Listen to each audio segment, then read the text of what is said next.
सिन्हा अपने तमाम विधायकों के साथ सदन से बाहर हाथ जोड़ लीजिए। महागठबंधन सरकार के खिलाफ नाराजगी व्यक्त करते हुए नेता विरोधी दल जो है बाहर निकल रहे हैं। तो पूरी तस्वीरें देख पा रहे हैं कि नेता विरोधी दल सीधा अपने तमाम विधायकों के साथ सदन से बाहर निकले हैं। सरकार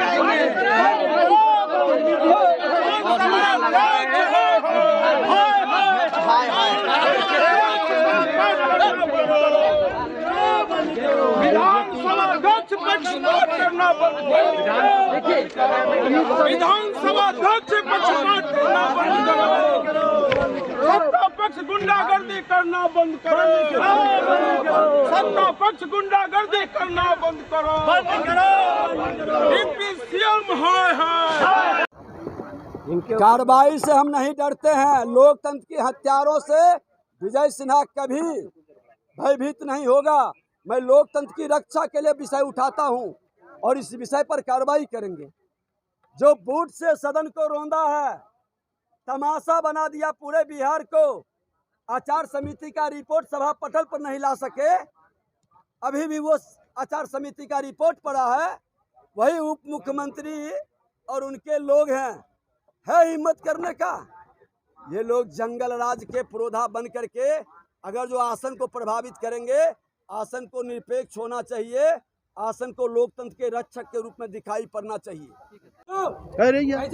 मजदूरों के साथ जिस तरह से बर्बरतापूर्ण ढंग से उसकी पिटाई करके हत्या कर रही है, और एक दो नहीं दर्जनों लोग को रात में 9 बजे के लगभग हमको वहाँ से एक चंदन नाम का मेरे क्षेत्र का डुमरी ग्राम का उसका रिकॉर्डिंग भी है। उन्होंने फोन किया है कि सर हमको बचा लीजिए, फैक्ट्री से मैं भी कह रहा है कि जल्दी से तुम लोग निकल जाओ। फैक्ट्री में भी सुरक्षा नहीं दिया जा रहा है और कह रहा है कि स्टेशन पर जाएंगे, वहाँ पीटेगा, बस से जाएंगे, गाड़ी से जाएंगे, खिंच खिंच के मारा जा रहा है।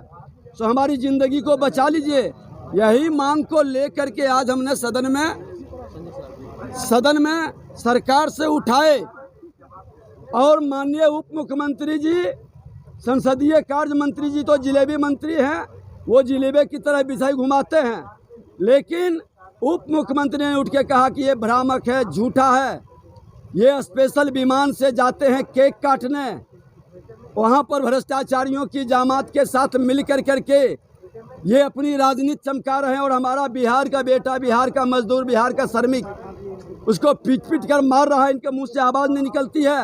हमने मांग किया कि एक स्पेशल टीम, सदन के एक स्पेशल कमेटी को भेजिए, पदाधिकारियों की एक कमेटी को भेजिए और जितने मजदूर हैं उसको सुरक्षित बिहार लाइए। उसकी बजाय इन्होंने कह रहे हैं कि ज़्यादा व्याकुल मत होइए, गुंडा की भाषा बोलने लगे हैं। बिहार विधानसभा गुंडे की भाषा से नहीं चलेगा। ये लोकतंत्र का मंदिर है और अध्यक्ष का व्यवहार प्रतिपक्ष के नेता को नहीं बोलने देना और सत्ता पक्ष तेजी से इशारा लेते हैं कि बोलने दें, नहीं बोलने दें। ये लोकतंत्र के लिए सबसे बड़ा खतरनाक स्टेज है और सरकार का बयान पूरी तरह से झूठा है।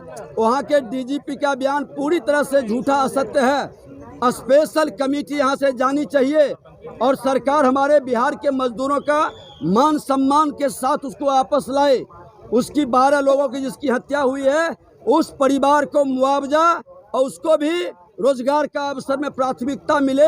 ये सरकार नहीं करेगी तो हम लोग सदन से सड़क तक इस बात को लेकर लड़ेंगे। ये पूरी तरह से उप मुख्यमंत्री सत्ता में मदहोश हो चुके हैं। सत्ता के मदहोशी में यहाँ के गरीबों का, दलितों का, शोषितों का, नौजवानों का इनका कोई सुध नहीं है, कोई दर्द नहीं है, कोई संवेदनशीलता नहीं है। ये उप मुख्यमंत्री खुल करके चोर दरवाजे से आकर के बिना जनादेश का सच नहीं जा सकते हैं, रास्ते में घेर कर मार रहा है।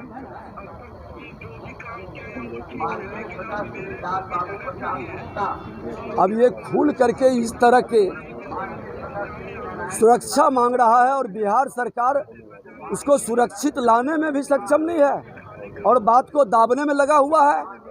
एक स्पेशल कमेटी भेज करके, ये कल 9 बजे रात में फ़ोन किया है कौन गांव का है? ये हमारे क्षेत्र के है, बड़ैया थाना अंतर्गत डुमरी ग्राम का है, चंदन कुमार।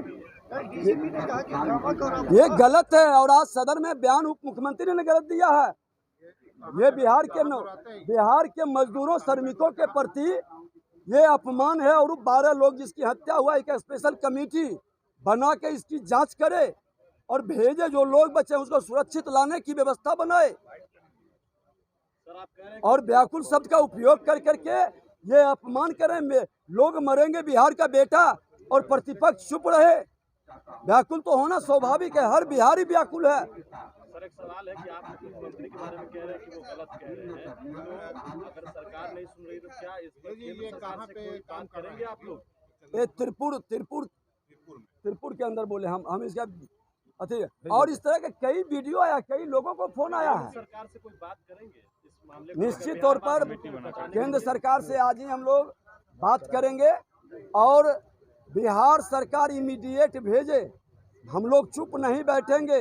हर हाल में बिहार के मजदूरों का, युवाओं का, आज इनके पाप के कारण 32-33 साल, इन दोनों बड़े भाई छोटे भाई के पाप के कारण हमारे आधे से अधिक 8 लाख पद जो सृजित है पहले से, जिसमें यहाँ जरूरत है, अगर जो उसमें भी बहाली किए रहते तो ये स्थिति नहीं बनती।